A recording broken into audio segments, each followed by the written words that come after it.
Dios les bendiga, amados hermanos. Es un honor volver a compartir con ustedes.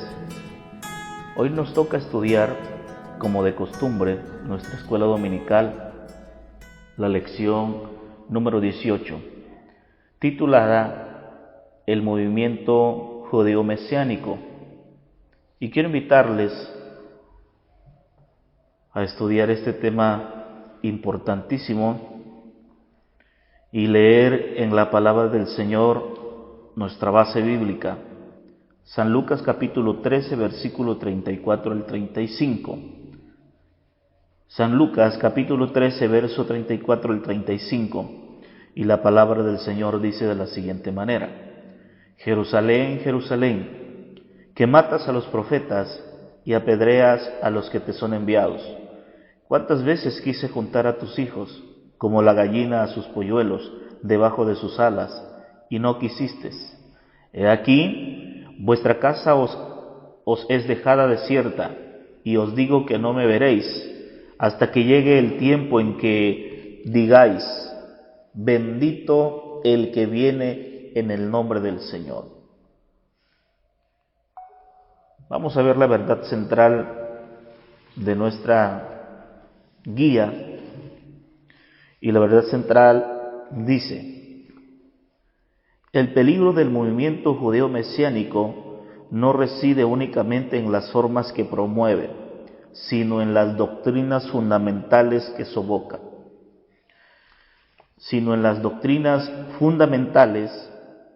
que socava. Nuestro deber es mantener la firme adhesión al Evangelio que hemos recibido. Dos cosas importantes nos marca la verdad central. Primero, el gran peligro que encontramos en este movimiento judeo-mesiánico, que es probable que ha perjudicado y ha dañado a las iglesias cristianas de hoy en día. Pero lo segundo y más relevante para nosotros, amados hermanos, es que nosotros tenemos un deber. El deber de mantener firme, el deber de mantener nuestra convicción estable a nuestra adhesión al Evangelio que hemos recibido. Tenemos ese deber, amados hermanos, de poder estar firmes. Un día nos adherimos, un día formamos parte de una familia, de una iglesia, el cual debemos de mantenernos entonces firmes a esa adhesión. A continuación, vamos a estudiar el primer punto y lo vamos a hacer de una forma como histórica. El punto número 1, el judaísmo, el pueblo de Dios. Todo comienza en Ur de los Caldeos, con el llamamiento de Abraham. De él vendrá la nación hebrea. El Señor lo llama a salir de su tierra para dirigirse a una tierra desconocida. Abraham obedeció el llamado divino y se dirigió a Canaán. La promesa era que esa tierra sería suya y su descendencia sería una gran nación y jugaría un papel único en la historia de la humanidad. Qué promesa maravillosa que Abraham recibió de parte de nuestro Dios, y a la vez qué actitud de fe cuando Abraham no se le indica a la tierra a primera instancia, no se le indica a la tierra donde iría, sino únicamente lo que Dios le ordena y le dice: vete de tu tierra y de tu parentela y yo te diré a qué lugar irás. Esa fe de poder creerle a Dios para guiarlos y llevarlos a una dirección correcta. Sus descendientes se multiplicaron en Egipto, donde fueron esclavizados, pero Jehová se manifestó a ellos como Redentor. En el Sinaí les dio sus leyes y entró en un pacto con ellos.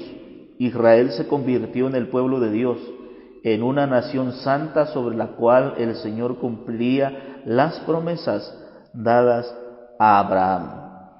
En el transcurso de la historia, como fue cumpliéndose la promesa, la palabra de Dios a la vida de Abraham y su descendencia, encontramos que cuando el pueblo de Israel comenzó a multiplicarse y lamentablemente llegan a refugiarse al territorio de Egipto, convirtiéndose en víctimas, convirtiéndose en esclavos, viene la redención, viene el rescate de Dios por un pueblo moribundo, por un pueblo que clamó, que estaban ya hartos de poder ser esclavos, de no vivir una vida a su manera, disfrutar, sino como esclavos.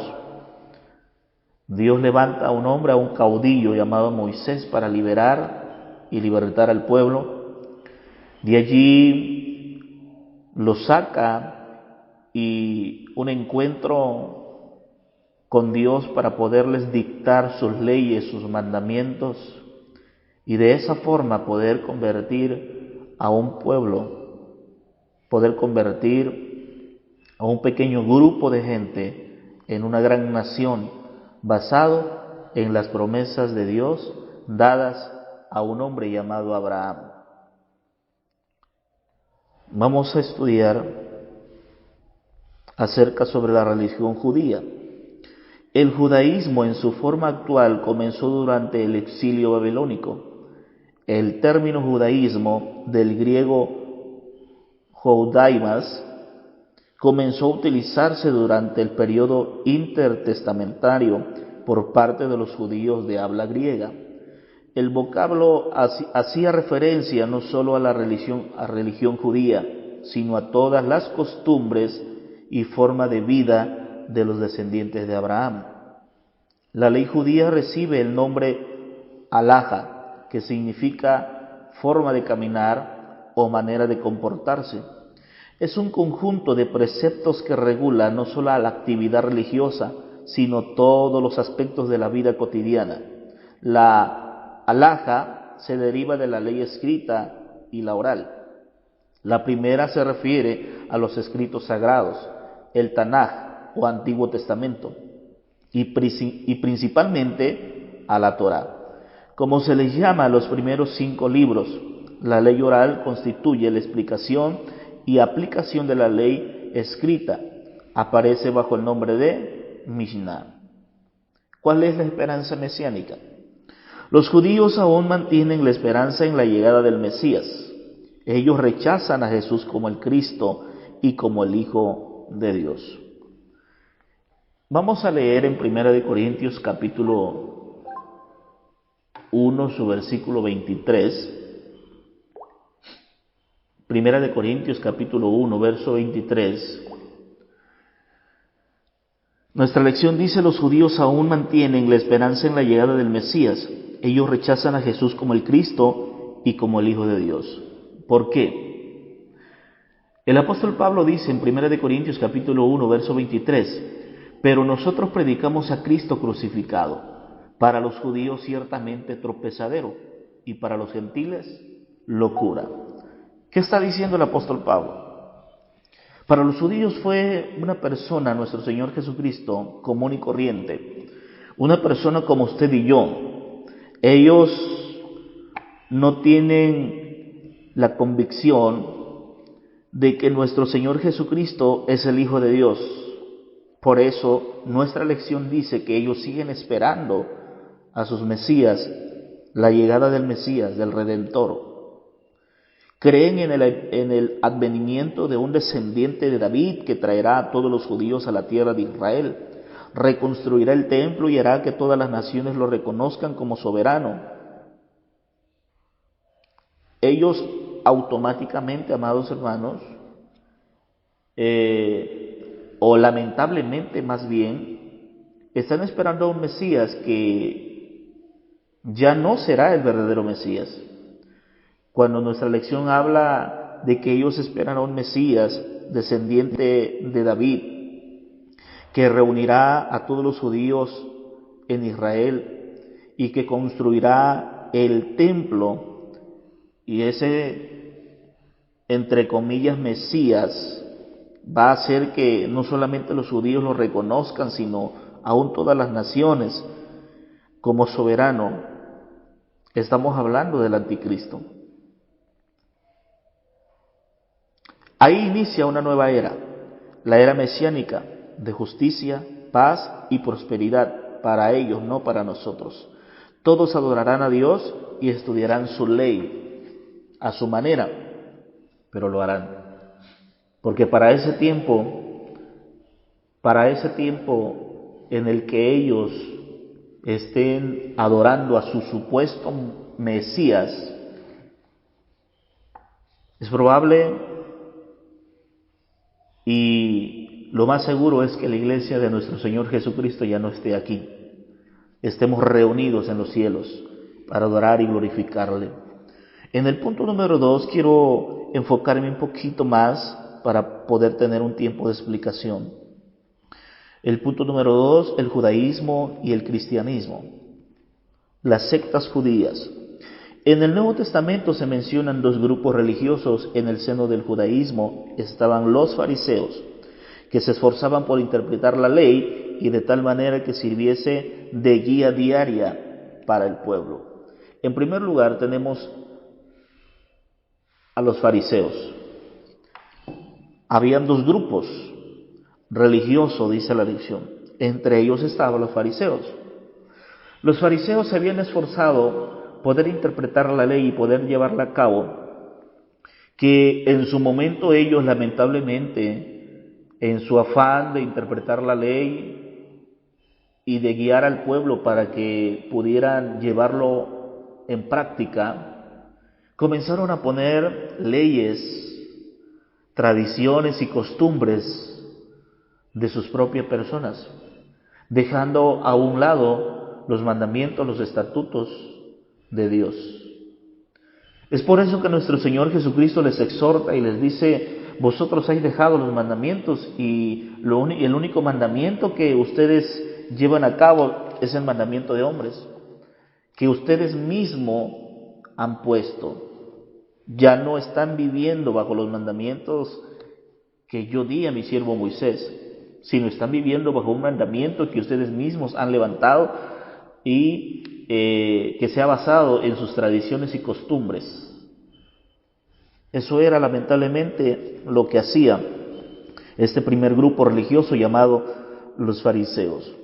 Había el siguiente grupo, que son los saduceos, que aceptaban la ley escrita pero no a la ley oral, y negaban a sí mismos la resurrección y la vida futura. ¿Qué tremendas debilidades tenían estos dos grupos? En primer lugar, el primer grupo había abandonado la ley original y habían mantenido una ley basada en sus costumbres y tradiciones. El segundo grupo, que son los saduceos, la debilidad que tenían era que no creían en la resurrección, menos en una vida futura, en la vida eterna. Estas dos debilidades, amados hermanos, nosotros tenemos que diferenciarnos, porque nuestra regla de fe y conducta es la palabra, y nuestra resurrección y vida es nuestro Señor Jesucristo. Había en esa época otro grupo llamado los esenios. En cuanto al cumplimiento de la ley, eran sumamente rígidos, sobre todo en lo que se refería a las leyes de pureza ceremonial. En eso era en lo que ellos más se basaban o trataban de ser rígidos, en lo que correspondía a las leyes de pureza ceremonial, con respecto a celebridades, fiestas. El conflicto entre judíos y cristianos. Los primeros cristianos eran judíos, así que al principio el cristianismo convivía con el judaísmo. Las tensiones comenzaron a partir de la conversión de los gentiles. Algunos judíos cristianos reconocieron que aquellos podían ser salvos. Fíjese cuál fue el conflicto entre los judíos y cristianos, que al principio el judío tuvo la bendición de conocer el plan y el propósito de Dios, mas sin embargo la gracia de nuestro Señor Jesucristo se extendió hacia los gentiles al ver el rechazo, al ver la forma que los judíos no aceptaron, no abrazaron la fe, la misericordia y el sacrificio de nuestro Señor Jesucristo. Por eso dice San Juan capítulo 1, versículo 12, a los suyos vino, a los suyos no le recibieron, mas a todos los que le recibieron, los que creyeron en su nombre, les dio potestad de ser hechos hijos de Dios.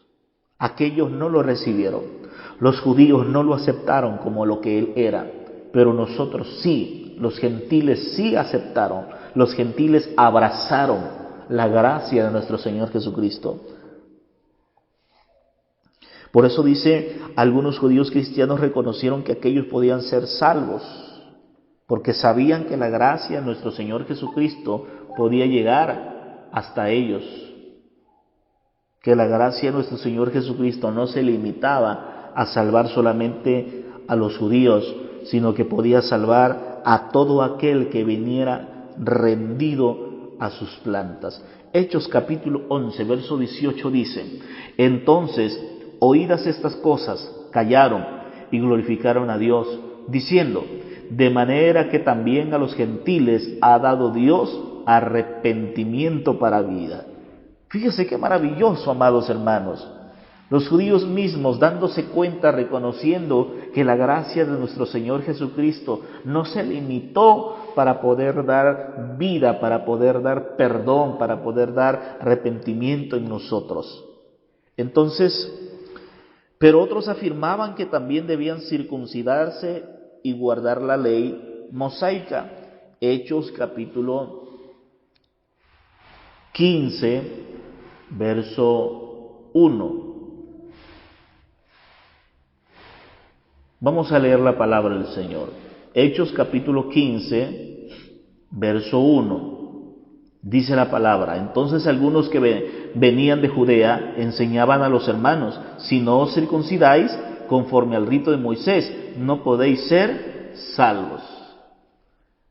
Ese fue uno de los primeros conflictos que se suscitó entre el pueblo judío y la iglesia gentil. El prejuicio de los judíos que querían obligar a la iglesia gentil circuncidarse porque ellos tenían esa ley, esa costumbre de poder circuncidarse. Debido a esta tensión, se convocó a un concilio bajo la dirección de los apóstoles para resolver el asunto. Entre los asistentes estuvieron también Pablo y Bernabé. Hechos capítulo 15, versículo 2. Como Pablo y Bernabé tuviesen una discusión y contienda no pequeña con ellos, se dispuso que subiesen Pablo y Bernabé a Jerusalén, a algunos otros de ellos, a los apóstoles y a los ancianos, para tratar esta cuestión. Fue un conflicto bastante delicado que se suscitó por el tema de la circuncisión. Las intervenciones de los presentes abonan a favor de no obligar a los gentiles a suscribirse al viejo pacto. Pedro afirma que Dios le otorgó también a los extranjeros el don del Espíritu, sin hacer distinción. Además, reconoce que la ley es un yugo imposible de llevar y que todos los que son salvos lo son por la gracia de Cristo. Pablo y Bernabé contaron acerca de los milagros que el Señor obró entre los no judíos. Hechos, capítulo 15, versículo 12, dice la palabra. Entonces toda la multitud cayó y oyeron a Bernabé y a Pablo que contaban cuán grandes señales y maravillas había hecho Dios por medio de ellos entre los gentiles. Fíjese qué maravilloso, amados hermanos, el poder escuchar cómo el apóstol Pedro afirma que Dios otorgó también a los extranjeros, a los gentiles, acerca de la maravillosa obra de la gracia de Cristo, que no se limitó a no darles, a no compartir de esa gracia de Cristo a los gentiles, sino que mientras los gentiles optaron en recibir de esa gracia, Cristo les compartió y les dio. Pablo y Bernabé tuvieron la gran experiencia de poder ver a gente venir a las plantas de Cristo, poder recibir de esa gracia inmerecida de nuestro Señor Jesucristo. Y ellos dicen, vimos cómo cayeron, cómo se doblaron, cómo se rindieron ante la gracia de nuestro Señor Jesucristo. Santiago afirma que la inclusión de los gentiles es el cumplimiento de las profecías veterotestamentarias. Resuelve que no se inquiete a los conversos y solo se les pida abstenerse de prácticas que puedan escandalizar a los judíos.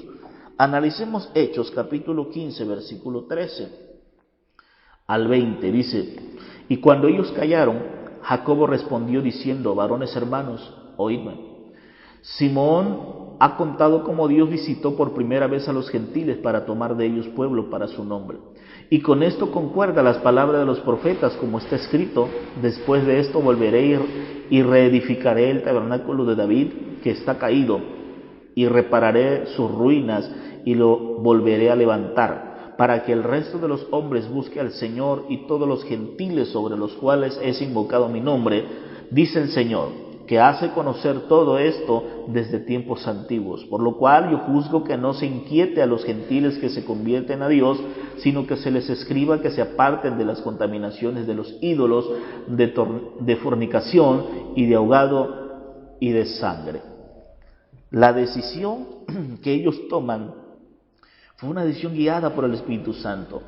A los gentiles no se les podía obligar a circuncidarse y a caer en los ritos de los judíos, porque más adelante el apóstol Pablo en sus cartas menciona y dice, porque el que fue llamado circuncidado, quédese circuncidado, y el que fue llamado fuera de la circuncisión, pues que no se circuncide, no hay ningún problema, porque el Señor a quien llamó circuncidado, quédese circuncidado, y al que llamó fuera de la circuncisión, que se quede así, no hay ningún problema. La ley esclaviza y la gracia da libertad. Entonces fue uno de los problemas, uno de los conflictos que tuvieron entre judíos y cristianos. El judío obligaba a que un gentil pudiera tomar y abrazar su tradición, costumbre, su pacto de la circuncisión, mientras que la gracia de Cristo libertaba, abolía, daba en libertad al pueblo gentil de no circuncidarse y sobre todo de no caer en poder ser salvo por medio de la ley, sino que el gentil era salvo por medio de la gracia y no por medio de la ley. Nuestro Señor Jesucristo mismo dijo, porque yo no vine a invalidar la ley, sino yo vine a cumplirla, dijo nuestro Señor Jesucristo. Es por eso que nosotros como gentiles no podemos estar bajo la ley, sino estamos bajo la gracia de nuestro Señor Jesucristo. La contribución de las epístolas. Algunas epístolas también reflejan ese conflicto. En su carta a los Gálatas, Pablo advierte sobre el riesgo de mezclar la obediencia a la ley con la doctrina de la justificación por la fe. El apóstol enfatiza que la salvación llegó a los gentiles por medio de la fe. Desear someterse a la ley representa un retroceso e incluso caer de la gracia. La carta a los hebreos también ofrece una respuesta a los creyentes judíos que se veían tentados a regresar al antiguo pacto. El autor les enseña que Jesús es la revelación suprema y final de Dios. Demuestra que Cristo es superior a todas las instituciones y personajes del Antiguo Testamento, pues todo aquello fue sombra, pero el Señor es la realidad. El nuevo pacto, por tanto, es mejor. El apóstol Pablo, en su carta de Gálatas, en el libro de Hebreos, encontramos algunos consejos que nos afirma del que nosotros, amados hermanos, estamos en la gracia y no bajo la ley. Aquellos estaban bajo la ley, nosotros no, nosotros estamos bajo la gracia de nuestro Señor Jesucristo. Aquellos los que les salvaría era el que practicaran la ley. Aquellos lo que les haría salvo era vivir bajo la ley, nosotros no nos va a salvar vivir bajo la ley. Ahora a nosotros nos va a salvar y nos salva nuestro Señor Jesucristo, que es su gracia. Judaísmo actual. El judaísmo no es una religión estática. Ha sido afectado por muchas tendencias. Las tres corrientes más grandes lo componen: el judaísmo reformista o progresista, el ortodoxo y el conservador o masorti. El primero es más abierto a las innovaciones y rechaza el dogmatismo.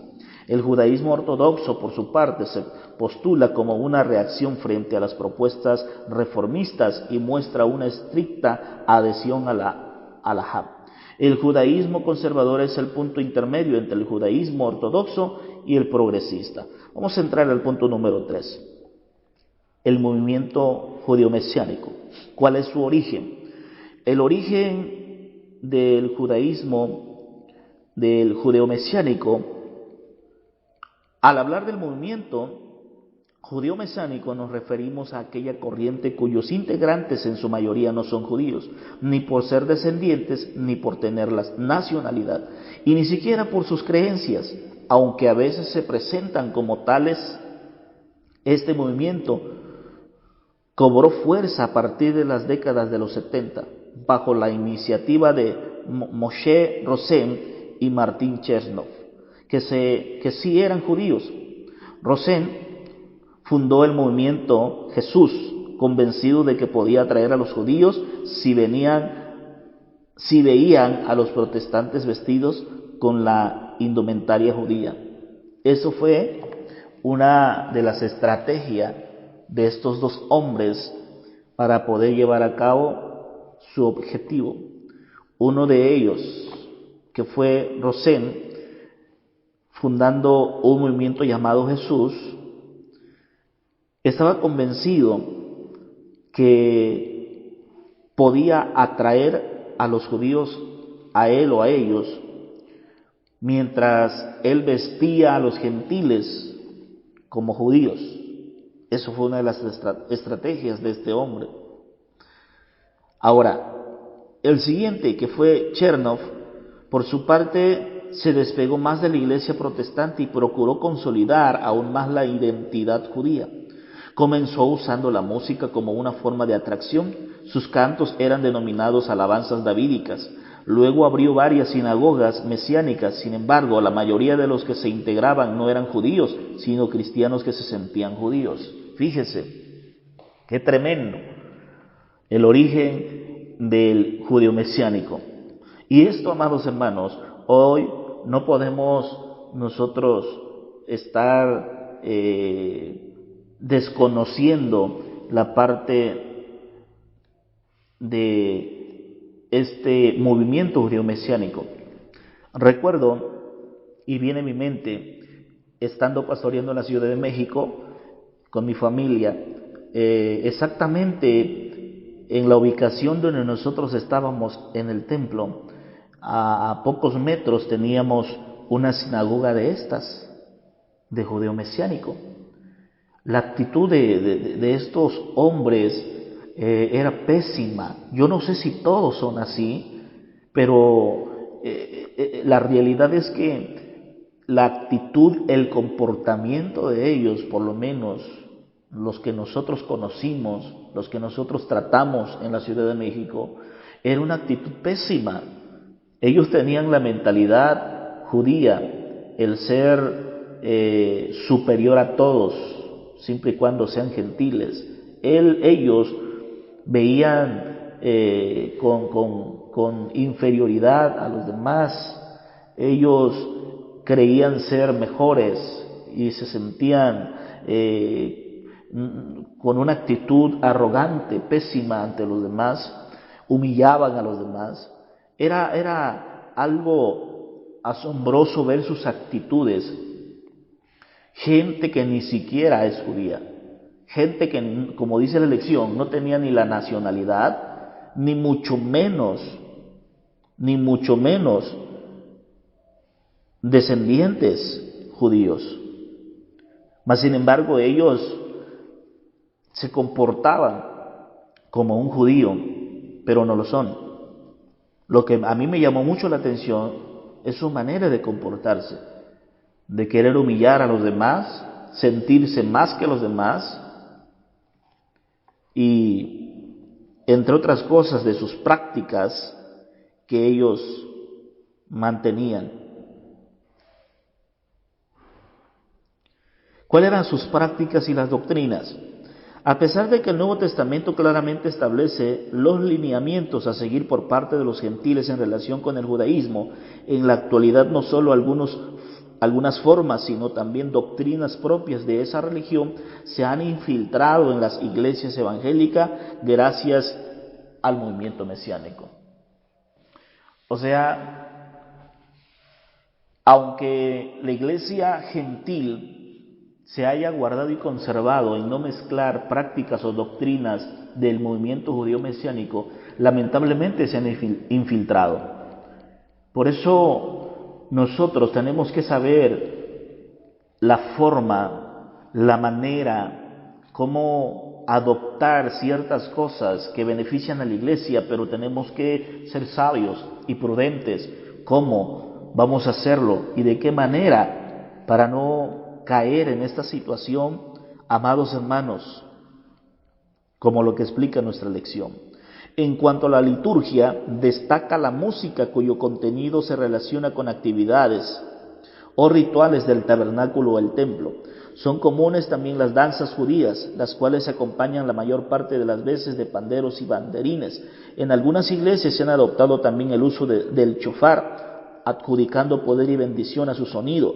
Respecto a la teología, vale decir que no todos los que han aceptado la liturgia mesiánica siguen estas doctrinas, pero también es cierto que algunos movimientos mesiánicos han adoptado doctrinas distintas a las que sostienen las iglesias tradicionales.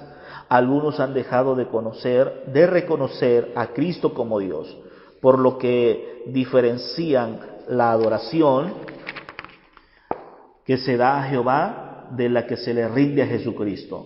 Fíjese algo más tremendo, que no solamente se han desviado, no solamente han tomado costumbres, ideologías, tradiciones, doctrinas que está en contra de lo que agrada a Dios, sino que también han abandonado el reconocer a Jesús como el único Hijo de Dios. Eso nos quiere decir, amados hermanos, que nosotros tenemos que tener un cuidado tan severo para poder analizar cada situación, cada momento que nosotros vivimos y con quién convivimos. Ya que este grupo dice que en ocasiones toma la doctrina de no aceptar y reconocer a Jesucristo como el Hijo de Dios.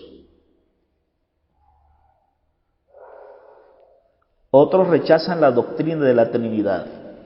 No basta el no reconocer a Jesús como el Hijo de Dios, sino que también niegan la Trinidad.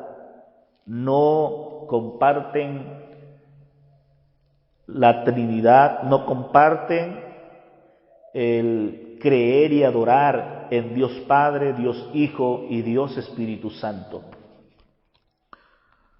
Es común también que algunos eviten mencionar la palabra Dios, por lo que escriben dis, o la sustituyen por otros nombres como el Eterno o Hashem.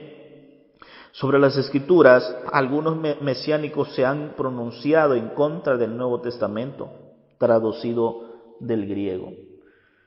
Lo siguiente de las prácticas del judeo-mesiánico es que también están en contra, amados hermanos, del Nuevo Testamento, del cómo se transcribió, el cómo se ha ido mejorando, el cómo se ha ido, amados hermanos, interpretando las Sagradas Escrituras. También ellos están en contra de eso, del Nuevo Testamento que se ha traducido del griego, pues creen que fue adulterado para defender las doctrinas de la Iglesia Católica. ¿Hasta dónde ha llegado el pensamiento, la idea del judeo mesiánico? Que las Escrituras hasta en el momento en el que se ha interpretado, ellos creen que se ha hecho a favor de la Iglesia Católica. No es así, no es así. Sostienen que fue escrito originalmente en hebreo, a pesar de que la mayoría de las epístolas fueron dirigidas a creyentes gentiles que no hablaban hebreo. Fíjese, hay una incoherencia de parte de ellos, porque se supone que el apóstol Pablo, las cartas que escribió, las cartas a quienes las dirigía, la mayoría no fue dirigida a un pueblo hebreo, a un pueblo judío, fue dirigida al pueblo gentil, a la iglesia gentil. Entonces, es algo incoherente aún esto, ilógico, lo que ellos creen y lo que ellos opinan acerca de estos escritos con respecto a la Biblia. La realidad es que en muchas ocasiones lo único que hicieron algunos judíos mesiánicos fue insertar palabras hebreas en las traducciones ya conocidas como la Reina Valera. Tal vez buscando un beneficio personal, tal vez como para que ellos se sintieran bien, quisieron infiltrar palabras hebreas en la versión Reina Valera, tal vez para que de alguna forma, de alguna manera, ellos tuvieran la mejor interpretación personal, buscaban sus intereses, sus beneficios. Pero lo cierto es, amados hermanos, que nosotros tenemos que velar y tener cuidado en quién hemos creído, en quién adoramos y a quién servimos. La conclusión de nuestra lección dice: en esta dispensación de la gracia ya no hay judío ni griego, porque todos vosotros sois uno en Cristo Jesús, y si vosotros sois de Cristo, ciertamente linaje de Abraham sois y herederos según la promesa, dice Gálatas 3, 28 al 29. Por ese motivo no es necesario volver al antiguo pacto, pues todo el ritual levítico y sus elementos eran sombra y figura de lo que había de venir. Un nuevo y mejor pacto con un nuevo sumo sacerdote por medio del cual nos acercamos a Dios y recibimos sus bendiciones. Con respecto al movimiento judío mesiánico, hemos de actuar con madurez en asuntos que no son fundamentales. Debe imperar la libertad y el amor cristiano, pero en lo que se refiere a doctrinas esenciales tenemos que mantener nuestra adhesión a las enseñanzas de la Escritura, a la luz principalmente del Nuevo Testamento. Nosotros tenemos que permanecer en la gracia. Nosotros tenemos que, amados hermanos, insistir en permanecer y estar firme en la gracia de nuestro Señor Jesucristo. No podemos desviar nuestra mirada, no podemos adoptar ni prácticas, ni mucho menos doctrinas que venga del movimiento judío-mesiánico. Nosotros tenemos que mantener firme nuestra adhesión a las doctrinas y a las enseñanzas que hemos recibido, porque esa es la manera, de esa forma será en la que nosotros vamos a mantenernos vigilando, manteniéndonos, amados hermanos, sin dar ningún lugar a que ciertas doctrinas o prácticas del movimiento judío-mesiánico se puedan infiltrar en nuestras iglesias. Necesitamos velar, necesitamos, amados hermanos, estar firme para poder darle lugar al Espíritu Santo en nuestras vidas y Él nos guíe y nos dirija y no caigamos en estas prácticas o doctrina del movimiento judío-mesiánico.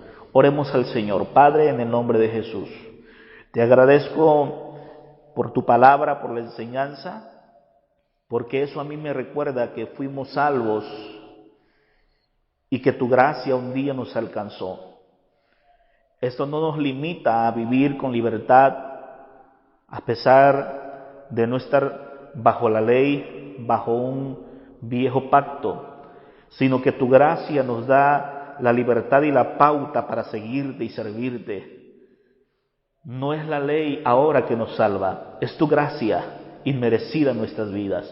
Es por eso que agradecemos por esa gracia infinita, Por eso es que agradecemos, Dios, porque un día tú nos salvaste, un día pusiste tu mirada, porque hubieron gente que quiso recibir de esa gracia, hubo gente que se interesó por recibir tu favor, y gracias porque ahí nosotros estamos para recibir ese beneficio de tu gracia. En tus manos pongo la iglesia de Cristo, el Divino Redentor. A todos aquellos que han pasado momentos difíciles de enfermedad, pido en el nombre de Jesús que tengas misericordia de ellos. Pido en el nombre de Jesús que tú seas favorable con ellos y que puedas mandar sanidad, que puedas en el nombre de Cristo Jesús sanarlos, que puedas poner tu mano poderosa, milagrosa sobre ellos para sanarlos. Mira por la vida de todos mis hermanos que están pasando momentos difíciles. Creemos que tú estás con ellos, creemos que tú tienes un propósito con ellos, porque tu palabra dice, todos los que amamos a Dios, todas las cosas nos ayudan a bien. Padre, algo tienes que enseñarnos en medio de estos momentos que atravesamos. Tienes mucho que enseñarnos en medio de esto que vivimos. Pero en el nombre de Jesús solo te pedimos, guarda nuestras vidas, no permitas que nuestra fe mengue, sino que en el nombre de Jesús podamos estar firme en tu nombre, con fe, con confianza en ti, en el nombre de Cristo Jesús. Guarda la vida del pastor, su familia, pedimos que seas tú fortaleciendo y sanando su cuerpo, en el nombre de Jesús te lo pedimos. Dios, guarda tu iglesia en general, cuida tu iglesia desde el más pequeño hasta el más grande. Creemos que tú estás con nosotros, creemos que tú nos darás victoria en medio de esta pelea, en medio de esta situación que agobia, que entristece, pero en el nombre de Jesús confiamos que saldremos victoriosos. En el nombre de Jesús. Muchas gracias, Padre, Hijo y Espíritu Santo, en el nombre de Jesús. Amén y amén. Que Dios les bendiga, amados hermanos, que Dios les guarde. Sigamos confiando en Dios, mantengamos nuestra fe en Dios, mantengamos nuestra confianza. Les mandamos un fuerte abrazo, un saludo y esperamos en Dios que pronto podamos salir de esta situación agobiante, triste, pero en Cristo tenemos victoria. Que Dios les bendiga y les guarde. Nos vemos muy pronto.